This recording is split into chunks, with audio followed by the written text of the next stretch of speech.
İş canavar gibi. Para bankada dolu. Yatırım onu da yaptık. Nasıl? Mutlu değilim abi. Allah Allah ya. Kaptanlık mesleğinde olmazsa olmazlardan bir tanesi de egodur. Arada dopamin detoksu yapın.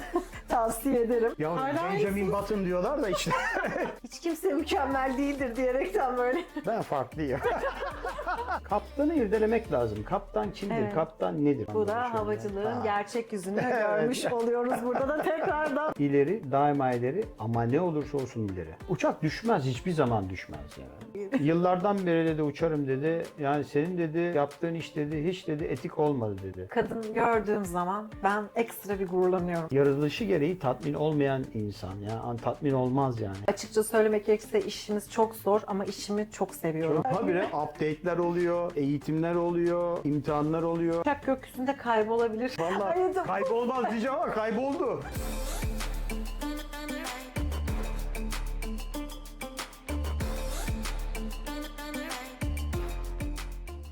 Herkese merhaba. Birbirinden renkli, havacıları konuk aldığımız keyifli sohbet programımıza hepiniz hoş geldiniz. Ben çok heyecanlıyım yine. Her program olduğu gibi bugün de kendisi çok değerli karizmasıyla, sohbetiyle, enerjisiyle Aydan Mungan Kaptanım. Hoş geldiniz. Aydan Mungan. Evet o ben falan. Ay süper kaptanım. Vallahi Evet, işte nasılsınız? yani nasıl olayım iyiyim. Esasen çok yoğun bir sezondan çıktık öncelikle. Bu 2025, 2024 de böyleydi keza ama 2025 gerçekten bayağı bir yordu bizi. Evet. Yaz sezonu çok fazla turizm sektöründe olunca bizler de havada Aynen öyle katılıyorum ama 1 Nisan itibariyle başladı benim yoğun sezonumuz. yoğun sezonum. Ondan sonra Kaç yıldır uçuyorsunuz kaptanım? çok yıl ya. Şimdi onu söylemeyeyim. Sayamadım. Ayıp olacak. Yaşınız çıksa Ben 98 yılında başladım. Evet. Pegasus'ta. İlk şirketim Pegasus. Ondan sonra işte Antalya'ya taşınma süreci. Uzun zaman Pegasus'tan sonra Sky Hava Yolları. Evet. 2013'te de Sky'dan direkt Sun Express. 2013'ten beri de Sun Express'te Çalışıyorsunuz, bizlerle uçuyorum. birliktesiniz. Hep beraber. Aa, Aynen süper. öyle. Sizinle ben tanıştığımda 2019 yıllarıydı.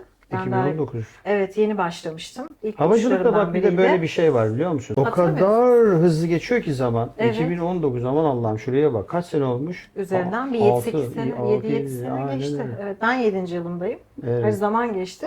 Ve ben Büyük sizi ilk olay. gördüğümden şu zamana kadar da hiç değişmediniz. Ya Hala Benjamin iyisiniz. Button diyorlar da işte yaş aldıkça Ama küçülüyoruz. bu falan. havacılarda yok mu kaptanım? Var. Hep böyle. Aynen. İlk gördüğün yani ilk girdiğiniz şirkete ya da ilk başladığınızda diyeyim uçmaya orada bir havada ne yapıyoruz? Şoklanıyor muyuz? Ne oluyor bilmiyorum ama ben öyle hissediyorum. Hani Herhalde. yediğim yaşta ve enerjide hissediyorum. Aynen şey diyor ya hızlı giden Dur cisimlerde bakayım, şu anda bir sürü şeydir. zaman yavaş akar. Ay, zaman yavaş akarsa eğer bizler için de ne oluyor? Şoklanmış gibi. Aynen öyle. Etkisi oluyor. Duran cisimlerde problem ne oluyor? Doğru. Hareket eden cisimleriz. Kaptanım şimdi bölüm başındayken bizim bir imza itiraf zarfımız var. Bu itiraf zarfının içerisine sizden bir cümle yazmanızı rica edeceğim ve cümlenin içerisindeki işte her şey olabilir hayata dair, havacılığa, aşka, doğaya. Yani istediğiniz her şey olabilir ama bölüm sonuna kadar sevgili sayın yönetmenim onu saklayacak. Bölüm sonunda itirafınızı patlatacağız efendim. Tamam. İnşallah. zaman Hadi ben bakalım. zarfımı Patlasın alayım. itiraf. Zarfımı alayım yönetmenimden. Buyurunuz. Teşekkür ediyorum. Evet, sizlerin de her havacının olduğu gibi bulutların üzerinde bembeyaz bir Aynen zarf öyle. yazmak isterseniz. Şöyle ben size şimdi Böyle yazıyorum. Ha, İtirafımı yazıyorum. Vallahi çok merak ediyorum. Kopya çeksem mi? Şöyle döneyim. Ama ben şey gördüm. Gördüm, bir kelime gördüm. Ay çok iyi. Bu neyin itirafı? Ama benim görmemem lazım kaptanım. Gördün mü? Yok. Görmedim. U harfini gördüm. Uçağın usudur diye düşünüyorum. UFO dermişim. Ama kaptanım ben çok merak ettim Neyi? itirafınızı. Yok ya. O küçük bir ana ya. ile birlikte böyle... Her şeyi itiraf ederse valla. YouTube Ay patlar. çok Tamam, o zaman ben kendim sizi böyle bir tanımak için siz kimsiniz, neler yapıyorsunuz, hayatınız nasıl merak ediyoruz. Siz çünkü çok renkli bir kişiliksiniz. Aa, estağfurullah. Herkes sizle uçmaya bayılıyor. Gerçekten onu Çok söyleyeyim. teşekkürler. Onların adına, genel halkın adına konuşuyorum. Halk deriz Ekiplerin evet. adına konuşuyorum. Hani anonslarınız bile fark ediliyor efendim, onu söylemek istiyorum. Gayet net anlaşıldı. Çok sağ Peki olun. başlarken şöyle söylesem, sizi 3 kelimeyle tanısak ne söylersiniz 3 kelime? Hani ben şöyle biriyim, ben böyle biriyim. Şöyle diyebilirim, içten. Doğru. Aynı zamanda çözüm odaklı. Ve proje adamıyım yani. Hep yeni projeler, yenilikçi. Doğru. Kendi boş zamanlarınızda aynı zamanda uçuş dışında yaptığınız Tabii, böyle işler var. koşturduğunuz işler var. Çok En büyük değişik. motivasyonunuz neydi kaptanım? Kesinlikle şu anda mesela bir işte gulet var, yatımız. Adı Stella Marina. Aa, çok güzel. Mükemmel bir şey. İşte bunun işte charter olarak pazarlanması sezonda. İlgileniyorsunuz. İlk defa duyuyorum böyle bir şey. Ve çok güzel. Yaklaşık işte 23 metre boyunda, 7 metre eninde. Aa, süper. Tam 4 yaz mevsimine uygun. Tabii 4 kişilik ekibi var. İşte kaptan, steward, aşçı, bir de gemici Çok şeklinde. güzel. 5 kabin var. Her bir kabinde ikişer kişilik büyük yataklar. Herkesin banyosu, tuvaleti falan filan. Biz deneyelim o zaman ya. Tabii Valla olabilir gerçekten. esasen. Çok da Havada güzel Kalmasın yani. programındaki Şimdi bizleri ağırlar mısınız? Belki- her zaman ne demek? Belki bir programı teknede Esasen çekeriz. Dalaman yatı olursa Göcek'te her zaman bekle. Bir yatıda Ama biz iki bak bir anda tekneyle. bana hiç vermiyor zaten şey. Hiç gelmiyor mu? Yok hiç zor Ben yani. düzenli Dalaman. Ben zaten Dalaman'a Ciddi mi gerçekten. diyorsun? Bu arada Ha. Dalaman yatıları çok fazla oluyor kaptanım. Nasıl denk gelmiyor size? Hiç, işte yani şöyle Arayıp bana alo alo. şöyle bir bana şey bir- oluyor. Sezonun başında bir veriyorlar. Bir de sezonun sonunda veriyorlar. Ortalarda ben genelde Kayseri, Trabzon, Elazığ şeklinde Evet, falan bu da dolaşıyorum. havacılığın Ha. gerçek yüzünü görmüş oluyoruz. Burada da tekrardan belirtmek gerekirse. Şimdi bilmeyen arkadaşlara söylemek isterim ki, ya da bilmeyen izleyicilerimize. Biz tabii ki düşünülenin aksine, tekrar işte diğer konuklarımızla da konuştuğumuz konulara değinmek, sizden de duymak isterim kaptanım. Biz gerçekten havacılıkta neler yapıyoruz? Yani hep sürekli aynı yerlere gitmiyoruz, yurt dışı, yani Kayseri, Diyarbakır, ama bunlar hep böyle biz Anadolu'yu Avrupa'ya bağlayan bir şirkette olduğumuz için. Eğlenceli geçiyor mu sizin için, yoksa Yani yorucu şöyle mu şimdi geçiyor? kokpit hayatı biraz daha farklı. Yani o kokpit kapısı çok önemli bir ayraç. Yani kabin, kokpit ayırıyor. Bizim Evet. genelde işlerimiz daha rutin olabiliyor ama bu rutinlik prosedür anlamında bir rutinlik, ama her uçuş farklıdır yani. Mesela 100 kere gidersin Frankfurt'a ama o 100 Frankfurt uçak farklıdır, ekibi farklıdır, yolcusu farklıdır, hava durumu farklıdır. Evet. Meydan kolaylıkları farklıdır. Yani sürekli şekilde farklıdır yani. O Frankfurt her zamanki Frankfurt değildir yani. Ya yolcu profili başta değişiyor. Kesinlikle. Yani hava değişiyor. Kesinlikle. Hani tabii ki hep rota aynı şekilde gidip geliyorsunuz, ama bunu bir deneyimlemeden insanda anlamakta güçlük çekiyor Güçlük açıkçası. çekiyor.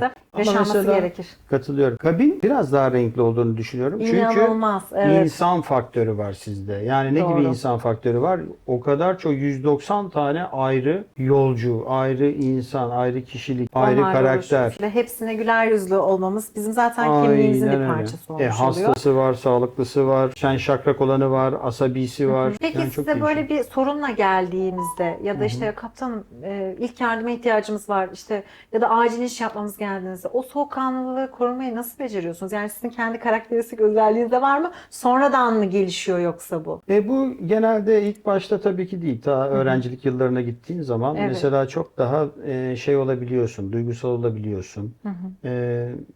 Çok daha bir takım konuları değerlendiremeyebiliyorsun. Yani bu uçuş hayatında ne kadar çok uçarsan, ne kadar çok farklı yerlere gidersen, ne kadar çok bir takım olaylar yaşarsan o kadar tecrübeleniyorsun. Tecrübelendikçe de Rahatlıyor mu? rahatlıyorsun, Doğru. soğukkanlı oluyorsun ve karar verirken de bir o kadar accurate karar veriyorsun. Şimdi ilk yıllarımı düşünüyorum da kaptan, ilk sizinle birlikte benim yine bir naçizane küçük bir anım var. İlk başladığım zamanlarda böyle alışma evresi. 8. uçuşum kaptanım, hiç unutmuyorum. 8. uçuşumda ben geç kaldım, uyuyakaldım. Ben ne değil herhalde değil mi? Hayır, Yok yani hani o anlamda değil. hayır, her şeyde. Hani ekipte ben var mıydım anlamında.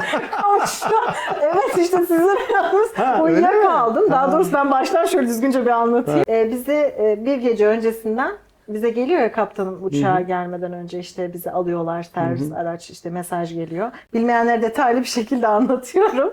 Orada bizim alış saatimiz geceydi. Ben de zannettim ki bir sonraki gün gece olacak. Ben uyuyayım bir gün öncesinden diye düşündüm. Nitekim ben yattım. Bir baktım meğersem o zamanlar bilmiyorum ya havacılık. Gecenin 3'ünde beni arıyorlar. Bener Hanım hazır mısınız? Aracınız hazır uçuşa. Benim yüzümde yastık izi, saçım başım dağılmış. Siz o gideceğimiz uçuşun Stuttgart diye hatırlıyorum.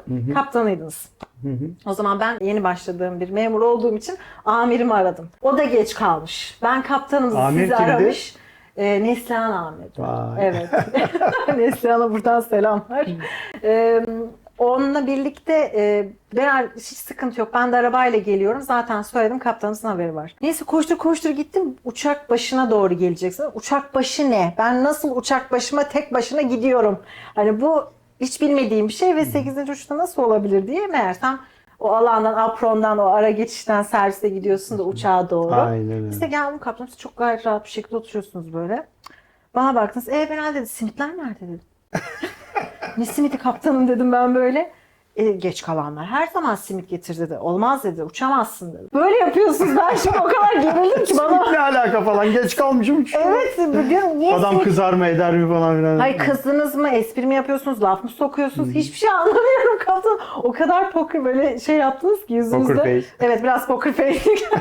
Ben orada anlayamadım ne olduğunu. Ya şimdi şöyle bir şey var esasen. Şimdi kaptanı irdelemek lazım. Kaptan kimdir? Evet. Kaptan nedir?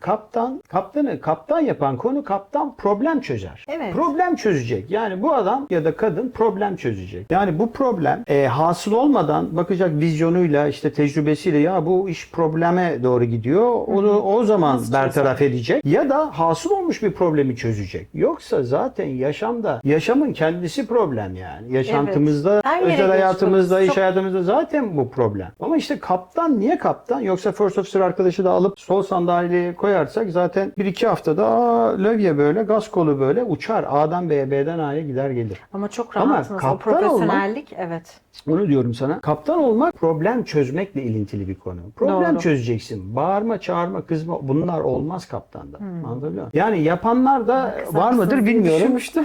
Ama işte onu diyeceğim yani. Ne Korktum. olabilir? En kötü versiyonda ne olabilir? Ben genelde böyle bazen sezonda oluyor. Diyorum ki arkadaşlar diyorum acele etmesin. Nerede amirim? İşte şeydeymiş, geliyormuş, geç kalkmış. Direkt uçak başına gelsin. 215 alfadayız. Neresi? 215 alfaya gelsin. Yani körük. Evet. Uçağın park etmiş olduğu pozisyon. Evet. Ondan sonra arkadaş geliyor derken bize katılıyor yani. Ben zaten briefingimi yapmışım. Amir de gelen arkadaşa sonradan gelse Onun aynı briefingini gerekli yapıyor kontrolleri falan. yapıyor. İşte Evet. o problemi çöz. Şimdi orada kal. Anı kurtarıyor. Niye geç kalıyorsun bilmem ne falan filan ya. Şimdi uçuşa başlayacağız yani. Uçuşa Şimdi kaptan, başlarken sizin bir duruşunuz, bakış yani ağırlığınız var. Ben beni fırçalayacaksınız diye yok düşündüm. estağfurullah olma aynen Dedim, öyle. niye geç kalıyorsun diye Çünkü sabahın niye biliyor musun? körü. Kaptan aynı zamanda bir önemli bir konusu daha var. Kaptan herkesi mutlu edecek. First Çok officer zor. edecek, amiri edecek, junior edecek, yolcu edecek, operasyonu edecek. Kaptan- Hatta VTR şoförünü bile mutlu etmek durumunda. Yani. Ama çok o zor. yüzden zaten kaptansın yani anlatabiliyor Evet, muyum? o Yani zaman zaten o içiniz yüzden güçlü olacak diyebilir Aynen miyiz öyle. bir kaptan Yoksa o olmak iş için? çok basit. Ona kız, buna bilmem ne falan geç. Bir de kadınlarla daha çok çalışıyorsunuz kaptanım yani kadınları da memnun etmek zordur. Yok Çok ya zor, erkeklerle zor. de çok çalışıyoruz. Çok bizde steward Yani, da var evet yani. arttı. Son yıllarda arttı. Önceden o kadar değildi de şimdi artık bilmiyorum. Aynen. Peki o zaman şöyle desem, pilot bir kimliğinizle, pilotla ilk adım attığınızda sizi şaşırtan ama en çok şaşırtan şey neydi hatırlıyor musunuz? Ders çalışmak. Ya Bu ne lan dedim. Ya dedim iyi de dedim lan doktor oluyor. Olay Rahatlıyor. bitiyor yani tamam mı? Kendine tabii ki tenzih ederim çalışanları ama Evet. yani geneli yani yatıyor artık. Çalışma. İşte bakayım o sivilceler Çalıp şundan bundan çalışmak falan. gerekiyor, öyle Şu mi? hapı yut bilmem ne falan ya. Ay Bizde vallahi öyle gözüm değil. yaşardı. Habire update'ler oluyor, eğitimler oluyor, imtihanlar oluyor. Yani ben hazırlıklı olmak yani bu için. kadar beklemiyordum yani. o da şok oldu. Yani şu andaki kafam Çalışma. olsaydı doktor olurdu. Ama Bilemedim sonuçta şimdi. yani bana altın parmak derler. Muhteşem bir cerrah falan adamın kendisi. Kesin bir imza atardınız kaptanım. Atardım Ona çok hiç. inanıyorum. Peki hala o zaman. Şöyle söylesem, peki pilotluğu seçtiniz ama daha da geriye gidiyorum ben. Küçükken ne olmak istiyordunuz? Pilot. Net. Tabii. Aa, Ben yani ilkokuldaki Başka bir şey arkadaşlarım bile bekliyordum. yok hiç yani ilkokuldaki arkadaşlarım bile şey derdi. Ya Aydan lan helal olsun bak pilot oldun hep de yok işte uçak resmi çizerdin, uçak yapardın, atardın falan filan. Aa, Yani herkes işte doktor, polis bilmem ne falan olacaktı. Ben pilot olacaktım. pilotluğa direkt. tabii. Müthişsiniz. Ama bu şeyden de Harika. etkilenmiş olabilirim. Babam hep idolümdür. Ondan sonra Babanız da pilot baba hava muydu? kuvvetleri. Hava kuvvetleri.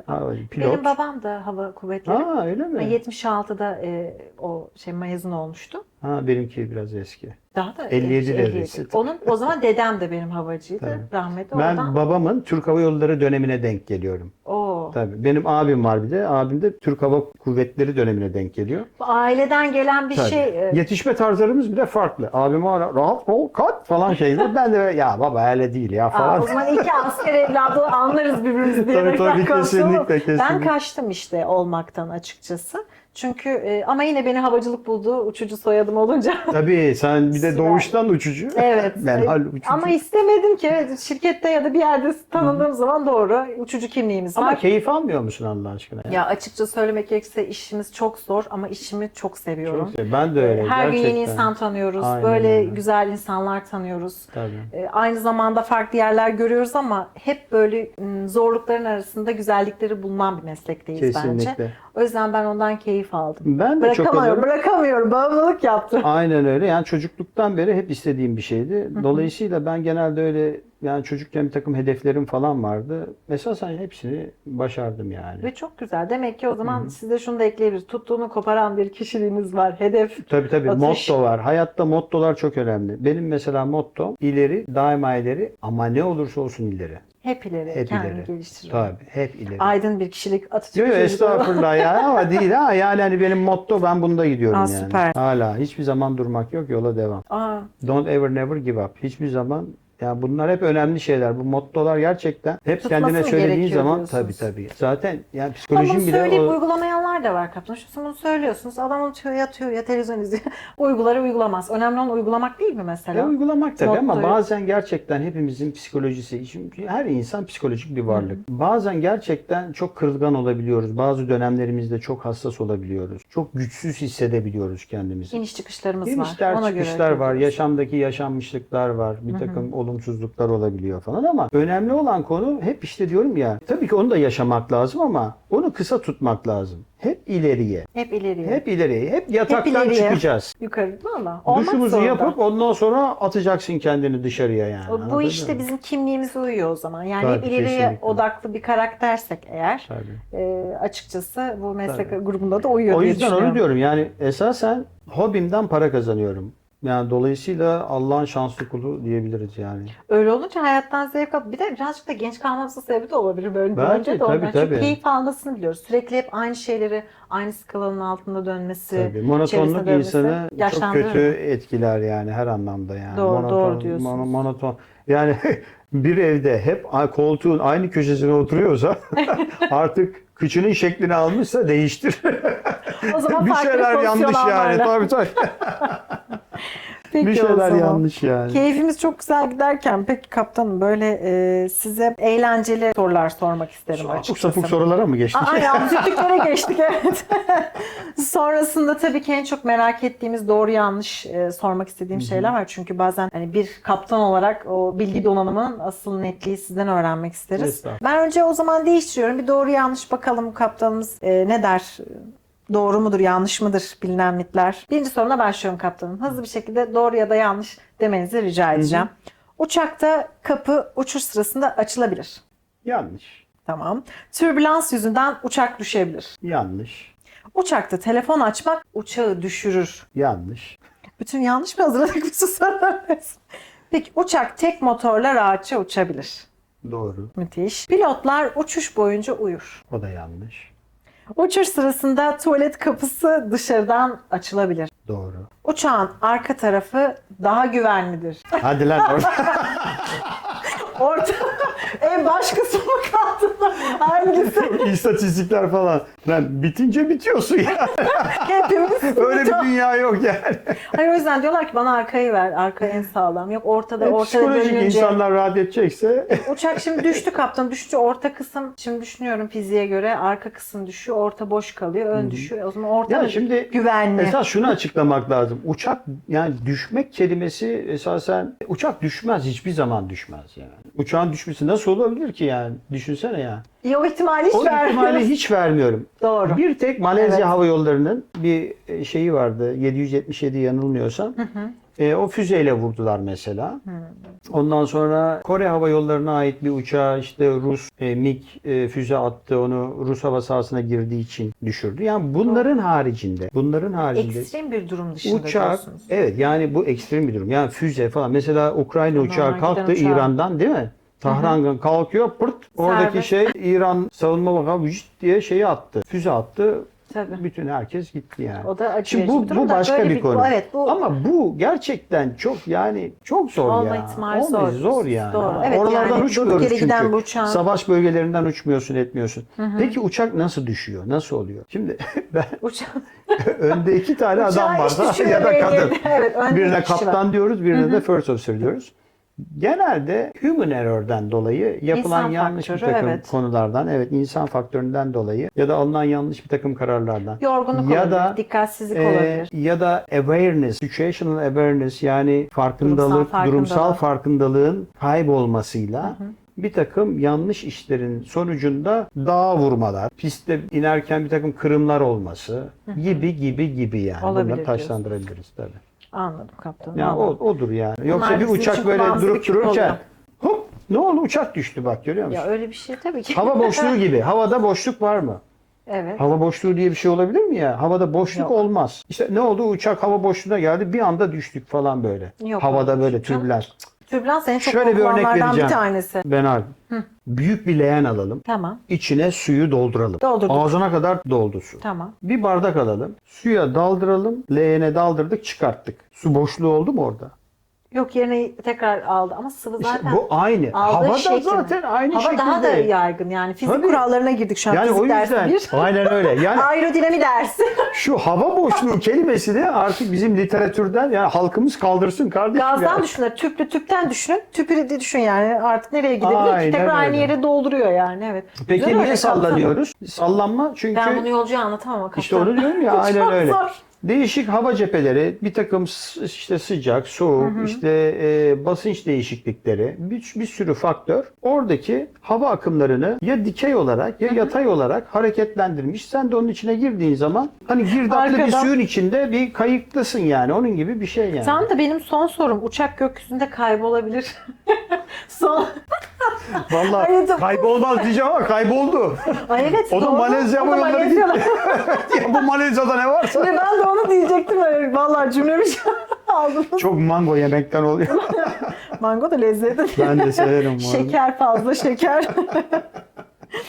Kaptanım peki ben çok merak ettiğim bir soruyu sorarak daha sonrasında da bizim oyunumuza geçeceğim. Ama suyundan hiç içmiyorsun. Sen Vallahi niye evet, böyle? ben de şu normalde havada su kaybettiğimiz için çok su içmemiz gerekli. O yüzden Ama bak bu da doğru ya. doğru. Şimdi ben işte bitirmeye çalışıyorum. Bir şişe mesela 1,5 litre. Onu anca bitirebiliyorum falan. Gidişte dönüşte. Halbuki onu bir 2 şişeye çıkartmak lazım. Kaptanım yani. yazın bana 2 şey yetmiyor. Ne diyorsun ya? Tabii ben ekibi diyorum ya fil süper. gibiyim. Ben bu oyuna su içiyorum diyor. Ama 10 numara Arkama bir da şey. Çok tanesi. sağlıklı. Kaptanım Kesinlikle. yetmiyor ki yani. Hani sürekli hareket halindeyiz. Vücudumuzdan sıvı kayboluyor. Bir de üzerine ekstra sıvı kaybediyoruz. Tabii. Dehidrasyon. Aynen öyle. Kesinlikle. Zaten fazla uçunca ne oluyor? Burnun içi kuruyor, cildin kuruyor, Aynen, her pul yer. oluyor falan. Sonra soruyorlar işte ne var, ne yaptırıyorsun özel bir şeyler var mı? Biz çok konuşuyoruz Aynen. kabin içerisinde bunları ama kokpitte böyle şeyler konuşuluyor mu kaptanım? Biz her şeyi konuşuyoruz. Allah. O zaman bunlar en çok konuşulanlardan bir tanesini rica edebilir miyim sizden? Çok merak Kaşlarımızı nasıl ediyoruz. aldırsak falan. Bunlar konuşulmuyordur kaptanım. yok yok. Liposuction durumları falan. Hayır saatlerce hareketsiz duruyorsunuz kokpitin içerisinde. Aynen. Zaten bir numaralı Hiç meslek benlik hastalığı biliyorsun. Ay hangisi? Hemoroid. Olan var mı? Nasıl var mı? Duydunuz Herkeste mu var önce? tabii canım. Ya bir şey söyleyeyim mi? Kaç yıldır havacılık sektöründeyim. Ben böyle bir şey duymadım. Kesinlikle kaptanım, çünkü bilmiyorum. çok oturmaktan oluyor. Ama Şimdi siz az hareket. Bir açılıyorsunuz, geriniyorsunuz. Açılsam ne? Onlar kurtarmaz. Şimdi düşünsene buradan kalktık nereye gidiyoruz? Yenikale'ye gidiyoruz. Yenikale. Newcastle. Ben bütün yeni kara seferimiz yerime başladı. Yenikale. Newcastle'a gidiyoruz. Şimdi Yani Newcastle'a giderken kaç saat o ya? 5 saatlik falan Beş bir saat. uçuş yani. Ve Git sürekli- bitmiyor. Hele bir de kafadan rüzgar alırsa Of, üstüne havada duruyorsun. Göl aynı göl hala. biz şiştikçe şişiyoruz, şiştikçe Tabii. şişiyoruz. Şimdi Bizi yolcular kalkacaksın, kaptan. gideceksin, bir işte tuvalet break yapacaksın, bir orada ayakta duracaksın falan ama Kan yaklaşık dolaşımı. tabii bunlar da Ama işte sağlıksız bir şey yani. 10-15 Kan dakika falan hani geçirmiyoruz da yani 10-15 dakikayı da. Sonra tekrar Limit dönüp içerisinde. geliyoruz. Tabii Daha limit içerisinde. sağlıklı. Ama Yani o soruma cevap vermediniz. hangisiydi soru? Bana çok, kokpitte en çok konuşulan konulardan bir tanesi. Şimdi yanımdaki adamın durumuna göre. Az konuşuyorsa Yok az çok konuşan yok. konuşuyorsun. Benimle genelde çok konuşuyorlar. Ya, Herhalde çok benim güzel. tip Hoş olarak sohbet böyle ediyorsun. bir dinleyici bir tipim olduğu için genelde sohbet herkes açılıyor falan. Genelde konuştuğumuz konular arsa, ev konuları, araba konuları, motosiklet konuları, ondan sonra seyahat planları. Ondan sonra işte dünyanın farklı yerlerinde işte arkadaşım nerelere gitmiş ya da ben nerelere gitmişim, nasıl tecrübeler edinmişiz. İşte o nasıl orası daha şey olur, ucuz olur, orası emniyetli olur, orası emniyetsiz olur falan gibi. Kara kutuyu çok Ya, merak kara ediyorum. kutu- Bu nedir kara kutu? Bu Kara uçağın kutu halk neresinde adındaki. bulunuyor kaptanım bu uçağın? Biz bile görmedik. Uçağın kıçında der. Ama o zaman nasıl kokpitte konuşulanları duyuluyor? Şimdi şöyle, Kokpitte mi? yok değil. Tamam. Arkada, Yok. uçağın arka tarafında, aft Ha, dediğimiz doğru yerde. söylemişsiniz kaptanım. Aynen. Ondan sonra ya şimdi bu halk arasındaki işte kim koydu bilmiyorum. Ona bakmak, Google'lama ya da ChatGPT'ye sormak lazım. Ya kara kutu, black box nereden geliyor falan filan gibi. Esasen bunun iki tane var işte. Biri işte cockpit voice recorder dediğimiz bizim bütün seslerimizi kaydediyor. O var. Ondan sonra bir de uçağın aynı sesleri kaydeder gibi uçağın uçuş profili, yatışı, sürati, irtifası, yönü, bunun gibi işte motor değerleri, bunun gibi konuları kaydeden sistemi var. Yani iki tane var. Dolayısıyla bu black box dediğimiz konu esasen kara kutu falan değil. O rengi de zaten orange bir color. Orange. Değişik. Turuncu. Biraz daha Turuncu bravo. Turuncu diyoruz. Turuncu. Turuncu. CVR diye geçer. Çok- Anlatabiliyor muyum? O Müthiş çok oldu önemli bir kaptanım. konu yani. Teşekkürler. O yüzden biz de hani bu kara kutuyu birazcık eğlenceli hale getirelim diye programımızda böyle dedik yani hani hava hep havacılar. Peki o zaman nedir bu kara kutu diyerek o yüzden size sormak istedim kaptanım. Nami Kampel mi geliyor lan? Biz bunu eğlenceli bir formata çevirdik. Sadece bu kara kutu işte challenge birazcık daha zorlayıcı sorular var içerisinde. O soruların içerisinde işte diyelim bir tane seçtiniz. Ama ben buna cevap vermek istemiyorum derseniz eğer şimdi önümüze gelecek 3 tane içecekten bir tanesini içmenizi rica edeceğiz. Ama Benal'cığım ucuza kaçmışsın hayatım. Bunlar. Bu ne ortadaki kesin güzel olan bu kaptanım. Bu kesin güzel olan Bilemem, o. göreceğiz Kötü birazdan. olanları bilemiyorum az ya. koymuşuzdur biz. Tanıtarak söylüyorum o zaman. Bir tanesi bu nar ekşisi. Yönetmenim bu meyve suyu. Evet. Bu da sirke. Sirke doğrudur. Elma sirkesi, üzüm sirkesi. Bağırsak sağlığına iyi geliyor kaptanım. Elma sirkesi olursa iyi, diyetime yardımcı. O zaman yönetmenim ben bir kara kutuyu sizden rica ediyorum. Tabii ki veririm ama bir şartla.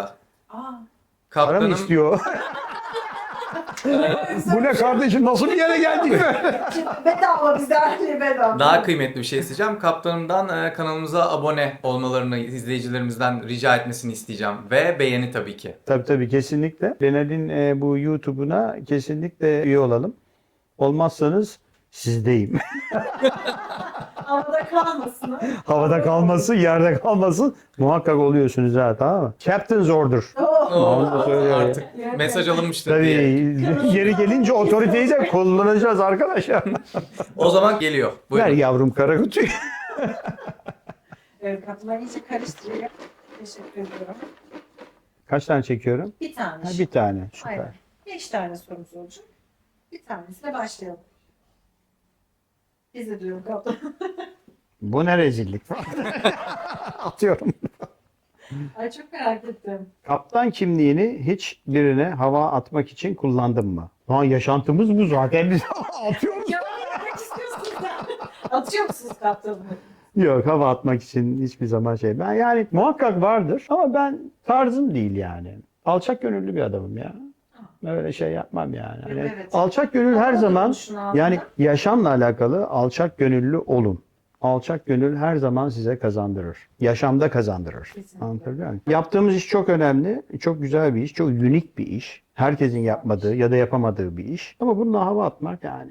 Havada kalma. Ben de böyle reklam arıyormuş gibi. Yok, hava çok atmak teşekkür için ederim. kullanmadım. Doğru. Kullanmadım vallahi, ne yalan söyleyeyim. Evet, bir tane daha o zaman. İyi de hayatım 8 tane hepsini mi yapacağım? Dur bakayım. Psikopat sorular yalnız abi. Bu, evet. Gözüm görmüyor der. Bunu geçelim. Ben bakayım. Bakma. Sana da vermeyeceğim. İçmeniz gerekecek. İçerim ama sana da göstermem. Evet. Kaptanım şimdi soruyu çektiniz. Ben artık bu soruyu hepimiz duymak, görmek, bilmek istiyoruz. Tabii canım. Çektiği soruyu gördüm. Vallahi. Şimdi hemen şey yapayım. Okuyayım bakayım neymiş. Hı. İlişkide en çok korkutan şeyler nedir? Terk edilmek, aldatılmak, kaybetmek. Evet. Bir tanesini seç diyorsun. Evet. Bir tanesi ya da için kaptanım. Kaybetmek. Evet. Kaybetmek kötüdür. Niye? Ya düşünsene yani yaşamın boyunca insan biriktiriyorsun. Evet. Anlatabiliyor muyum? Yani bir insanı kaybetmek çok kötü bir şey olsa gerek diye düşünüyorum yani. Çünkü Yani duygusal duygusallık falan. Evet. Aynen öyle. Bir de Yani evet. emektir yani bir insanı yaşamında tutabilmek ya da insanları yaşamında tutabilmek. Hani sevgili olur, eş olur, dost olur, kimse artık. Yani onu kaybetmek gerçekten benim açımdan mesela çok ben duygusallık aldım sizden kaptanım. Biraz duygusal bir duygusal. insanlık da Lan var. Burcum yengeç sana. Ne yapacağız? Aa, gerçekten Tabii. bir tüh burçlara girmedik bu sefer. Normalde biz kabinde hep böyle sık konuşulan Evet, konular. senin burcun neydi? Ben teraziyim kaptanım. Terazi. Adalet. Ha, dengesiz. Yok yok hep öyle birim ya. Hiç beni tanıyorsunuz. Ben dengesiz bir insan mıyım lütfen? Yok, dengeli. Hep dengeli. Evde dengem bozuluyor benim. Evet. Evde Kedi yapıyordur herhalde. vallahi öyle oluyor. Teşekkür ediyorum. Ay, hiç çıkmadı ama inşallah bu sefer çıkar cevap veremeyeceğiniz deyip. Buyurun. İtinayla cevap verelim. Politik tarafım da vardır. Vallahi hiç hepsine cevabınız olacakmış gibi geldi bana. Bakalım. Kendine kaptan olarak 10 üzerinden kaç verirsin? Gerçek Ben puan söyle. puanlanamam. Evet yani sizin 10 üzerinden 10. Oo. Tabii ki. Hiç kimse mükemmel değildir diyerekten böyle. Ben farklıyım. 10 mu diyoruz? 10 numara 5 yıldız. Kesinlikle 10. Müthiş. Arkadaşlar şimdi şöyle bir şey var. Kaptanda da biraz... Hataya olmaz diyorsunuz. Yok, şöyle bir şey. Kaptanlık mesleğinde olmazsa olmazlardan bir tanesi de egodur. Ego olmak durumunda egosuz olmaz. Egosuz kaptan olmaz. Uçucu olmaz yani. Çünkü Ay. niye? Her şey parmaklarının ucunda, her şey beyninde, her şey senin kararına bakıyor. Yani bunlar hep ego gerektiren konular. Öte egosuz hani psychological anlamda olmaz. Anladım kaptan. Hani anlatabiliyor muyum? O yüzden Anladım. O evet yüzden 10 numara ego. Harika. Ama ne yapıyoruz? ne yapıyoruz? Bastırıyoruz egomuzu. Ha, siz onu kontrol etmeye Onu çalışıyorsunuz bazen. çalışmıyorum. Ben ediyorum zaten. Edemeyen Bu biraz arkadaşlar fazla olabilir belki. Narsizme gidiyor. Tabii. Yo. Ben ediyorum. Yo. Harbiden. Evet. Ediyorum ama yani geri gelince çünkü şimdi bakıyorsun ulan havada uçak kapısı kapatıyor. Yukarıda yerden 10 kilometre yukarıda uçarken Karar merci sizsiniz. tek Acil durum otoritesin. sizde olduk. Evet. Cumhurbaşkanı senden sonra geliyor. Kaptan karar dediğimiz bir olay Bitti. var. Yani Kaptan ne Cumhurbaşkanı- derse o. Ya da işte şey olursa- başkan ya da işte bakan taşısan bile o sana bakıyor yani herkes. Beni dinleyeceksin. Şimdi bravo. Beni dinleyeceksin. Evet, Ben yoksa- böyle karar veriyorum ve bunu uyguluyoruz. Bitti. Yani şimdi canın bu bağlı, tabii ki de. ego gerektirir. Eğer egosuz insan Ama kaptan, pilot sağlıklı olmaz. bir ego olması gerekiyor. Böyle çok işte diyorum ya aynı şekilde. Yani sıkıcı, itici, ego insanı kötü bir baskılayıcı. şey ama kararında ya yaşam esasen neye bakıyor sağlıklı biliyor musun? ego Ben yani o psikologların işi ama şunu demek istiyorum. Balans. Tabii. Yaşam bir balans. Her şey kendini beğeneceksin tabii ki. Yani bu da bir balans. Çok kendini beğenirsen olmaz. Yani her şeyin bir balansını dengede yakalamak tutmaya lazım. Denge. çalışıyoruz. Aynen Hepimiz öyle doğru yani. diyorsunuz. O zaman ben bakayım kaça geçtik. İnşallah bunda da Kara kutu bitmiyor. bitmiyor efendim. O zaman hadi son Çekiyorum. sorumuz olsun. İçittiremedik kaptanımıza. Gergin bekleyiş sürüyor. Değil. Bir Kuralları günlüğüne siz koyuyorsunuz. Buyurun. first officer olsan kaptanına ne dersin? Evet. Senin gelmişi diye başlar. Niye gıcık kapıyorsunuz kaptan? Ne Ya film şimdi ediliyor şimdi bak ikinci bir kaptanlar? günlüğüne onu diyeceğim. Bir günlüğüne. First officer olsan kaptana ne dersin? Kaptandan kaptana değişir. Aa. Tabii. Şimdi isim vermeyeceğim bir tane A kişi. A kişiyle ona çok başka bir şey dersin. Yani kararsız kaldım Aynen. diyorsunuz. Ne dersiniz? Ben cevap alamadım. İçireceğim galiba. Ama bir şey söyleyeceğim. Hani ne dersin çok genel bir an. Yani ne anlamda ne dersin? Kaptanım derim. Onu mu demek istiyor acaba? Hayır. Kaptanım. Hayır yani ne söylerdiniz? Hiç kaldı mı öyle içinizde ukde? Sonuçta ikinci pilot olarak uçtunuz, daha sonra tekrar. Çok yıllar geçti, hiç kalmadı. Hiç. Ama şöyle bir Hiç şey mi? olmuştu. Şöyle bir şey yaşamıştım. Ama onda da söyledim yani. Hiç içimde tutmam ben. Harika. Air Algérie için uçuyoruz. Cezayir Base. Alger'den kalkıyoruz. Paris Charles de Gaulle yapacağız. Sonra da Paris Charles de Gaulle'den de kalkıp tekrar Alger'e geleceğiz. Orada da teknisyen bir abimiz vardı. Yaşça bizden çok büyük. Çok güzel kişilikli, karakterli, mükemmel bir abiydi. Biz tam otelden aracımıza bindik. Tam kapıyı kapatıp işte minibüs hareket edecek. Havalimanına doğru gideceğiz artık. Otelden çıktık. O sırada hop hop falan filan yaptı. Araç durdu. Hemen o kapıyı açtı. Teknik. Ondan sonra o sivil tabii. Dedi ki ya dedi, evet dedik. Aydancım dedi, bana dedi, eğer dedi mümkün olursa dedi 2 şişe dedi şarap alabilir misin? Bordo olursa çok sevinirim. Paris'te çünkü inersin sen dedi şeye, duty free'ye. Oradan dedi bana 2 şişe şarap alırsan dedi çok sevinirim falan. Tabii dedim abi dedim, almaz mıyım dedim. Ne demek dedim ya, sen isteyeceksin, almaz mıyım? Abilerin abisi, tabii dedim alırım falan filan. Tamam dedi, çok sağ ol canım benim dedi. Kusura bakmayın dedi kaptanım dedi, sizle de tuttuk da dedi böyle. Yok önemli değil dedi kaptan da. Sonra kapattık. Tamam. Hareket etti araç, gidiyoruz biz. Böyle bir sessizlik falan. Sonra kaptan bana döndü. Geliyor, kesin bir şey geliyor. Yıllardan beri dedi uçarım dedi. Yani senin dedi bu dedi yaptığın iş dedi hiç dedi etik olmadı dedi. Aa, Ben de bir anlam veremedim. Pardon dedim kaptanım anladım. dedim. Kendine mi? Ne anlamda dedim. Yani anlamadım dedim. Yani şimdi öyle bir şey söylediniz ki dedim, hani çıkaramadım dedim. Yani ne yaptım ki ben falan filan. O dedi bir dedi teknisyen dedi, sen bir dedi pilotsun dedi. Sen ona dedi, o sana dedi Aydan dedi bana işte bunu alır mısın? Sen de ona tabii abi almaz mıyım, ne demek alırım abim falan filan dedin dedi. Bu dedi uygun bir şey değil dedi. Ondan sonra. Garip Dedi gelmiş nasıl bir de. olacaktı peki? Sen ona teknisyene şey diyecektin. Üstten konuşacaktınız. Üstten konuşacaktın dedi. Aynen öyle. Yani öyle abi olmaz. Siz benden nasıl Bey böyle bir şey diye istersiniz? söyleyebilirdim falan Ha. filan. Yaşça da madem büyük falan filan. Ben tabii böyle bir kaldım. Ondan sonra tabii yüzüm düştü. Gene bir sessizlik, gidiyoruz falan. Düdük makarnasıyla beraber de bu arada Paris Charles de Gaulle yapacağız. Bir de geri geleceğiz yani. Şimdi böyle dengesizler de var sektörde tabii. Dedim ki kaptan dedim, ben dedim size dedim katılmıyorum dedim. Birincisi dedim yaşça dedim. Kendisi. Yaşı dedim 60 yaş ve üstü dedim. Tabii ki dedim Türk gelenek, görenek, örf adetlerine göre bir büyüğe saygı vardır dedim yani. Ben Tabii de ona ki. dedim abi dedim yani. Bununla ilgili dedim kendimi dedim yargılamak istemiyorum. Artı dedim benim ailem, anne ve babam dedim beni dedim çok güzel şekilde eğittiklerine çok inanıyorum dedim. Nerede, ne zaman, nasıl hitap veya davranış şeklini dedim. Her zaman ben belirlerim ve sosyal ortama göre belirlerim dedim. Ben dedim size katılmıyorum dedim. O zaman siz kaptana gerçekten o şeyi Tamam, söylediniz söyledim. yani net. Ondan sonra Benim o da yetişme böyle şeklim, o da adabım. beklemiyordu. Aynen öyle. O da bir böyle bir Demek gerildi ki falan sessiz filan. kalınması ama her zaman böyle olmuyor mu kaptanım genelde? Ben dedi işte Konum gereği hayır, biraz asla. bazı şeyleri söylemekte Yani şimdi bazı çekiniliyor ya. şeyler şimdi artık jenerasyon değişti.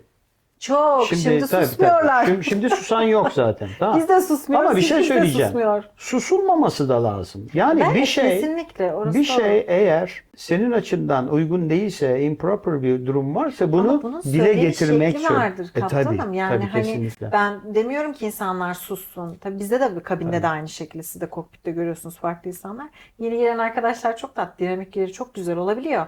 Ama bunun bir üslubu vardır. Tabii. Kaptanınızın söylediği, sizin yaşadığınız olaylarda da ne olursa olsun ast üst ilişkisi bizde çok askeri nizam varmış gibicesine böyle çalışıyoruz ama neticede ne olursa olsun orada böyle bir şeyleri söylerken insan halinden, yaşından, durumundan, o kültür seviyesinde belli bir seviyede konuşarak her zaman daha sağlıklı diye düşünüyorum. İstediğini söylemekte özgürsün ama onun Aynen, söyleme Benal. şekli vardır. Var. Ama bir de şimdi şöyle bir şey de var Benal. Yani zaten senin herkes kaptan olduğunu biliyor. Senin herkes first officer olduğunu biliyor. Senin herkes zaten purser olduğunu biliyor. Junior olduğunu biliyor. Yani zaten bir hava yolunda kimler alınıyor? Değil mi? Yani İşe alım yerinde. prosesinde işe alım prosesinde imtihana giriyorsun, mülakata giriyorsun, Tek tek sağlığa seçiliyor. giriyor. Hepsi Tabii bakıyorlar, ki. ona göre seçiliyor. Yani bu ne demek? Bu bize bir şey veriyor. Ne? Herkes minimumlarda bir avaraj zeka yani. Belli bir ortalama Zeka var. var. Minimumlarda avaraj zeka. Zaten bu ne Komando demek? gibiyiz. Aynen. Bu zaten ne demek? Yani herkes Randevu senin var. amir olduğunu biliyor, kaptan olduğunu biliyor. Artık sen bunu dikte etsen ne etme. Bana herkes Bunu kaptan diyecek. vurgulamak. Ben böyleyim. Sen teknisyensin. Sen hostessin. Sen Kes sesini. Yok. çirkin. Yok, Anlatabiliyor muyum? tabii Çirkin. ki. Bu bana Tatlı göre değil. mesela uygun bir şey değil. Yani. Tatlı dil yılanın deliğinden çıkıyor kaptanım. Her şekilde Her zaman kazanırız. söyleme şeklimiz hep tatlı olacak. Niye her Kesinlikle. zaman güler yüz isteniyor? Kesinlikle. Güler yüz olduğu zaman karşı tarafı etkiliyorsun psikolojik olarak. Ben Aynen güzel, pozitif öyle. şeyler söylüyorum sana. Tabii. Kötü şeyleri söylerken de pozitif söylüyorum. Aynen. Tabii onu da Gülerek mesela söylüyorum. anlatış, mesela Aynen. hatırlatış Başka türlü olmuyor. daha böyle tabiri caizse ya biraz da sosyal zeka olsun canım insanlar. Ben kaptanım, ben şuyum, ben lan herkes biliyor zaten Ay, senin çok kaptan olduğunu yani. Doğru. Vallahi kaptanım helal olsun. Yani Tebrik o yüzden ediyorum size hiç şu içmemekte. bak bir günlüğüne first officer olsan kaptana ne dersin? Oldum. O zaman olmuştum. Söyledim. Yani bugün de yani first officer olsam hangi checklisti yapalım? Hangi kontrolleri? Checklisti seç menüden. Biz onları bilmiyoruz kaptanım bizim Yani alaka, evet. hani bu biraz şey bir soru olmuş yani tam böyle Ha, evet. çok Handikaplı mı diyorsun? genel Bir olmuş. tane bonus yani. çektireyim mi yoksa kapatayım ben kara Ver kutuyu? çekeyim bir tane daha. O zaman buyurun bonus. Çok dobro olduğu için her şeye cevap veriyor kaptanım. Evet. O yüzden Ay ben hiç zorlar dedim. Yapamadık. Aşk için yaptığın en büyük delilik. Evet aşka girdik bir anda. Lan nereden buluyorsun? kim hazırlıyor kardeşim? Kim hazırlıyor bunları? ya? Ya Bu aşk için. İnci Hanım mı hazırlıyor? Evet. Aşk Avukat için desteği yaptığın en aldım. büyük delilik. Var mı öyle çılgınca yaptığınız bir şey? Tabii İstanbul'da yaşarken Antalya'ya geldim mesela. Hayat değiştiriyorsun. Büyük bir olay. Karar değişimi sizinle. Evet doğru. Tabii. Şimdi doğru. ben İstanbulluyum. Şimdi Bırakmaz mıydınız İstanbul'u hiç? İstanbul'da yaşıyorsun. İstanbul'u bırakmazsın. Yani İstanbul'un dışındaki biz İzmir'e bile köy kasaba derdik. Ya. Açık konuşayım yani. Şimdi İstanbullu bir şeyi vardır yani. Ne diyorsun? İstanbulluların böyle edaları Evet, var ne efendim. yazık Hiç ki. anlamıyorum yani. Kesinlikle katılıyorum. Ne yazık ki böyle. Büyük şehir yani yaşam, sanat, her kaotik şey yani. kaotik, kaos ama Aşkı bile yaşayamaz sonra. Süpersin. Havacılığında yaşamak çok zor. kesinlikle katılıyorum. O yüzden hani Antalya'da. Ama şöyle bir şey var. Şimdi ben açık konuşayım. Hani city boy yani şehir çocuğuyum. Yani öyle doğdum, öyle büyüdüm. Nedir Hep peki İstanbul. şehir çocuğu olmak kaptanım? Her Yani şehir istediğine çocuğu- anında ulaşılabilme Yani konforu mu şehir var? çocuğu Yoksa şöyle. Yani kalabalığın içinde sürekli. dağ görmüyorsun, yeşillik görmüyorsun, tepe görmüyorsun. Metro. Metro o zamanlar yoktu bizim zamanımızda. Biraz bir yaşa girdi falan. Metro vardı tabii de. Otobüs. Otobüs, Dolmuş, taksi, minibüs, bir kaos, hep tekne. insanlar, hep kalabalık, hep kendini koruyacaksın, hep alert hakikaten. olacaksın, Doğa hep yok. uyanık olacaksın. Anladın mı? Şimdi böyle bir yaşamdan geliyorsun. İstediğin şeyler her zaman var. En güzel yemeği yiyorsun. Hep canlısınız o zaman. İşte En güzel- Canlılık. Aynen. En güzel tiyatroya gidiyorsun, en güzel bara gidiyorsun, en güzel işte sinemaya gidiyorsun. Hep yani düşün. Yani ama köy kasaba hayatı ya da işte limitli şehir diyeyim. Yani o zaman bizim dönemimizde şimdi değil tabii ama o Her şeye zamanları rahatça konuşuyorum. ulaşabiliyorduk ama İzmir'de limitleniyordu. Ankara'da limitleniyordu. İstanbul'da her istediğini evet. bulabiliyorsun rahat İşte bir ben şekilde. bu şartlarda aşk için yaptığın en büyük delilikte oradaki yaşamımı bıraktım. Antalya'ya geldim. Antalya daha da köy kasabaydı o zamanlar. Daha da tabii ki Tabii. bundan kaç yıl Aşk öncesi adamı bilmiyorum. diyebiliriz o zaman kaptanım. da. Evet. 2004 yılında geldim. Kimliğinizde bir buraya. aşk insanı da ortaya çıkmış oldu böylelikle efendim. Şey herhalde duygusallık var tabii. Duygusal olduğunu söylemiştim. Duygusal. Ama aşk insanı biraz... Ulan herkes aşk insanıdır zaten. Yani Yok değil herkes aşık. bence. Nasıl ya? Herkes aşk konusunda başarılı değil mi bence kaptan? Ya başarısızlık o başka. Başarı, Ben de başarı, yani can başarılı birbirine- başarısız onu bilmiyorum ama şöyle bir şey var. Ama değişir o. Ama işte herkes birbirine aşık oluyor. Sonra işte evleniyor. Çoluk çocuk aile Ay ne kuruyor. güzel falan aşk filan. sorana kaptanım kendi geçti. Ben de sorarım o zaman sonra. Aha. Geldik en güzel sorulara. Peki o zaman. Peki şöyle diyeyim. Aşırı romantik misiniz yoksa çok zorlayıcı birisi misiniz? Romantiyimdir ya. O yine duygusallıktan geldik. Tabii. Peki Severim romantikliği yani. öyle var mı romantizm adına yaptığınız şeyler? Çiçek alma, çikolata, işte gezdirme. o- Var tabii canım. Bunlar artık bunlar zor bulunuyor kaptan. Yok. Öyle çok dediler ya geçenlerde. Yok çok zor. Kızlar kendi Çiçek- aralarında konuşuyorlardı. İşte Evet. gene uzun bir uçuşta. Ya kaptan dediler ya. Adamlar dediler artık eski adamlar değil falan. Dedim nasıl Para yani? yok. Yatırım yapamıyor. Feminenleşti diyorlar. Feminenleşmiş. Her şey, prenses erkekler prenses demeye başladılar. demeye başlamış. Evet tam da meşhur Aynen öyle. konulardan Değişik bir bir konu tanesi. yani. Lan dedim nasıl oluyor o? Yani işte diyorlar trip atıyorlar, karakter atıyorlar. Ondan Karakter. sonra alınıyorlar falan. Evet, değişti. Biraz Değişti. devirle değişince ama o artık sosyal medyanın oluşuyla bence onlar vardı biraz daha. Ortaya çıkmaya mı başladı? Hani bazı şeyler, söylemler sosyal medyada gösterilerek, yaşatarak artmaya başladı ya kaptan. Ama işte Onun onu etkisi diyorum. olabilir mi? Belki olabilir ama işte Güçlü kadın da çok fazla var, arttı. tabii o da var. Ama Şimdi şöyle kimse bir şey ev var. hanımı değil, eskisi kadar çok ev hanımı yok. Olmasın da zaten. Ne güzel, Yani gurur yaşama duyuyorum daha ben. da ya ben bir şey daha söyleyeceğim. Müthiş. Yani Türkiye'nin kendi ülkemize bakalım.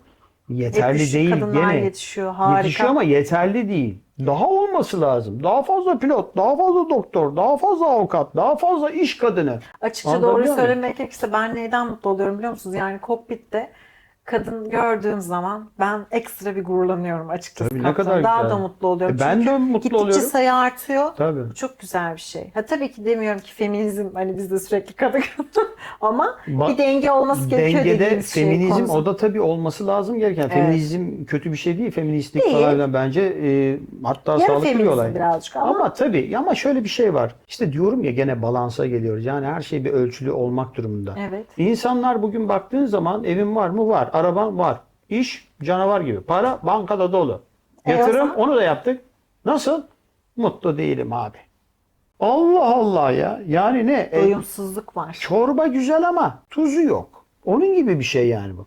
Peki şimdi diyorsun ki baktığın zaman neden acaba bu insanlar hala bir tatminsiz, daha bir mutsuz falan filan? Diyorum kaptan, doyumsuzluk var. Çok fazla dopamin, her şeyden kısa kısa böyle alıyoruz ve biz daha da fazlasını istiyoruz. Çünkü bize yetmiyor. Evet. O dozaj belli bir dopamin seviyesine ulaştıktan sonra yükseldiği için o seviye, insanlar doyamıyorlar, daha fazlasını istiyorlar.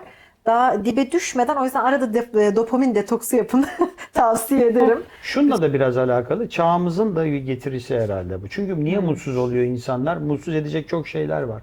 Çünkü insan yaratılışı gereği tatmin olmayan insan. Yani tatmin olmaz yani. Hep yani onu tatmin edilmesi gerekiyor. Tam tatmin oluyorsun. Alıyorsun eline Instagram'da vay diyorsun. Bak bunda da bu varmış. Mısır'a gitmişler bak vay deve lan biz de bakıyorsun şimdi yanındaki Eşeğe herife. bekliyorsun. Ulan ben de bu herifle beraber şimdi burada çekirdek olmaz. çitliyorum, dizi seyrediyorum. Olacak Durumunun iş mi? Değil. şartlarına kendine bakarak ona göre karar vereceksin. Ama maalesef biz buna kanıyoruz kaptan. Dediğiniz olaya çok kanıyoruz. Hatırlatıcı olması gerekiyor. Ona göre çevreni seçmen gerekiyor. Tabii. Vesaire vesaire. Ama Tabii. teşekkürler. Ama böyle işte bu verdiğiniz sosyal bilgi için. Vallahi. medya insanları bence mutsuz ediyor diye düşünmekteyim yani. Biz de sosyal medyayı faydalı alana kullanmaya karar verdik diyelim. Nasıl? Yani biz de böyle işte sizlerden engin senin bu fikirler durumun. alarak. Tabii Evet canım, evet, çok güzel bu. bizlerin bu yaptığımız Evet, bence çok projede. başarılı. O yüzden hani amacımız bu. Kesinlikle. Ben de sizle bu kendi yolculuğunuzda en büyük teşekkürünüz kime ya da neye olurdu diye bir sormak isterim kaptanım. Bu kendi havacılık dünyanızda. Babama. Onun sayesinde bu meslekle tabii tanışma, yani şimdi pilotluğu, hayalini. Babam uçuştan gelirdi mesela. Şeyi çok iyi hatırlarım. Asansör sesi. 7. katta oturuyoruz. Evet. O zaman villa yok tabii. Bir apartman Havuzdan. dairesinin 7. katı. Apartmanda o Ondan zaman. sonra zzzz diye gelir. Glık diye mesela bizim katta durur. Kulak böyle kabartırsın falan. Kapının önünde şu sesi duyarsın. Şınkır şınkır şıkır böyle anahtar sesleri. Şıkır şıkır şıkır derken cırt girer o Nasıl? anahtar şeye. Anahtar deliğine. Şlak şlak şlak. Kapı açılırken ben hemen koşarım. Baba diye derken çok kapı açılır. Babam uçuştan gelmiş. Bir sarılırsın ona. Uzun süre göremediğiniz için. Ondan sonra Yoksa tabii yatıya mesela- gitmiş. Mesela Ha. 4 gün 5 gün yok falan filan. Çünkü o bizim Ondan küçüklüğümüzde sonra de hep öyledir yani, babalarla tabii, kavuşma o zaman anı. Türk Hava Yolları da tabii altın çağını yaşıyor. Yani altın Aa. çağı dediğim ekipler açısından. Bir gidiyorlar Kaç gün? 4 gün işte Paris, yok oradan Londra 3 gün. Ondan sonra geri dönüyorlar Daha falan. fazla dolu dolu yasalar Tabii, tabii. olduğu zamanlar. Tabii Ondan süreçte sonra- zaman hızlandıkça bazı şeyler azalıyor. Aynen öyle. Bir sarılırsın böyle o bir kokusu vardır onun. Uçak kokusu. Enteresan bir şey o. Kaptan size nasıl bir bağımlılık Ya, yaptıysa siz değişik. bunu aldınız. Değil mi? Evet. Ay, Ya çok ona bir güzel. sarılırsın baba falan dersin. Babam geldi falan mucuk mucuk öpersin böyle. Babamın kendi Ben de kokusu, uçacağım.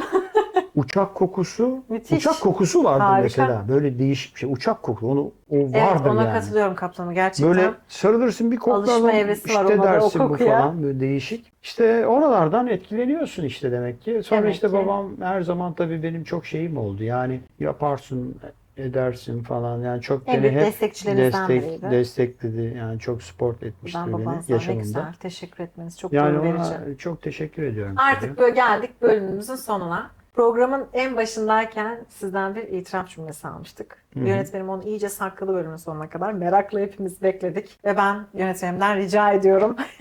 Bakalım. Buyurun. Teşekkürler. Kaptanım, siz mi okumak istersiniz? Ben mi okuyayım? Ben okuyayım. Buyurun efendim. Aa bir Sizin şey yazmamışım itirafınız? falan. Evet, dinliyoruz. Abime yaptığım çocukluğumda zulmün vicdan azabını hala daha çekerim tabii. Çok kötü bir şey yapmıştım mesela. Ne yaptınız kaptanım? İtiraf ediyorum. O zaman bir tane yatak vardı. Hı hı. Aynı odadayız abimle beraber. Abim tabii benden yaşça bir 10 yaş falan büyük. Ben de işte o zamanlar demek ki 8 yaşında falanım. Abim de 18 yaşında falan. Benim yatağın yayları çok böyle güzeldi yani. Böyle çong çong diye böyle Zıplayıp da eğlenebiliyordunuz. zıplayıp böyle duruyordum falan böyle. Acayip hoşuma gidiyordu. Bir gün abim orada garibim işte çizgi roman okuyor. Ondan sonra tabii o yaşça çok büyük benden. Ondan sonra ben de kendi yatağımda yaylardan kendimi zıplıyorum trambolin gibi. Atıyorum falan kendimi atlıyorum, zıplıyorum Çocukken falan filan severdim derken böyle şey. bir anda havada yükseldim. Havada dengemi kaybettim. Düşerken kafamı yan tarafta kalorifer peteği var oraya vurdum. Acayip bir tabii kafam yarıldı. Acayip bir kan falan filan. Ben bir anda "Vaa!" diye falan ağlıyorum falan. Abim de garibim böyle ne oldu Aydan ne oldu falan dedi. O sırada kapı açıldı. Babam girdi içeriye. Ne oldu dedi. Ay kaptanım demeyin öyle baba. Ben dedim ki baba vallahi abim yapmadı dedim. Şimdi durup dururken Tamam, böyle bir şey. Babam da tabii döndü. Ulan dedi Doğan dedi. Ne yaptın bu çocuğa dedi. Nasıl yaptın bu çocuğa falan. Baba dedi bir şey yapmadın Ay derken. kıyamam. Ben de diyorum ki vallahi abim yapmadı. Vallahi abim yapmadı falan. Karnım gidiyor böyle falan. Aa o Tabii. şeyle. Hala bilmiyorum peki. Babam da abime tak tuk tak tuk. O zamanlar biz öyle Eski usullerde bir eski usulde öyle Tarif oluyordu o oluyordu. işler Hay Allah. yani. Öyle bir girişmişliği vardır yani falan. Abinize buradan çok Abicim geçmiş sana olsun. çok selam söylüyorum. Çok da özür diliyorum senden. Bana itiraf ediyorum. Çok teşekkür ederim. Niye öyle bir şey yaptım onu da bilmiyorum. Keşke, Yani ufak evet. bir psikopatlığım da olabilir. Peki kaptanım bugün bize konuk oldunuz. Bu havada kalmasın izleyicisine tek bir cümle bırakacak olsanız o cümle ne olurdu? Sağlıcakla kalın. Abone olmayı unutmayın diye. Abone olmayı Oradan- unutmayın. Sağlıcakla kalın. Yani ne bileyim ben. Herkes yaşamını yaşıyor tabii. Herkes seçimlerinin sonuçlarını yaşıyor. Yaşamda da öyle yani. Hani benim seçimim buydu. Bir daha dünyaya gelsem gene aynı şey mi olurdum bilmiyorum. Belki büyük ihtimalle olurdum. İş insanı olurdum. Yani böyle üretim şeyinde böyle bir sektöründe falan bir fabrika yani onu da yapar. Eğer öyle bir şeyim olsaydı zaten onu da olurdum diye düşünüyorum yani. Dolayısıyla seyircilerimize diyeceğim bir şey şöyle yani iyi olun, vefalı olun. Doğru. Yani kısaca insan olun yani. Anlatabiliyor muyum? Yani Müthişti, bizim kesinlikle. şu anda Türkiye'nin en büyük problemi çok egoistiz. Çok kendimizi düşünüyoruz. Çok selfish olduk. Çok kaba olduk. Çok kabayız. Yardımlaşalım. Aynen öyle Sevgimizi yani. paylaşalım. Bunlar insani değerlerimizi yükseltiyor. kaptanım, değil mi? Kesinlikle, kesinlikle. Aynen öyle. Bize de bugün çok güzel bir paylaşım sağladınız. Ya, Sizi ağırlamaktan. ne demek? Çok Ben de çok keyifliydi. keyif aldım gerçekten. İyi ki geldiniz. İyi ki yaptım bu programı. Harika. Harika ya. Teşekkürler. O zaman hoşça kalın. Çok sağ ol. Sağ olun kaptanım. Hoşça kalın. Hoşçakalın.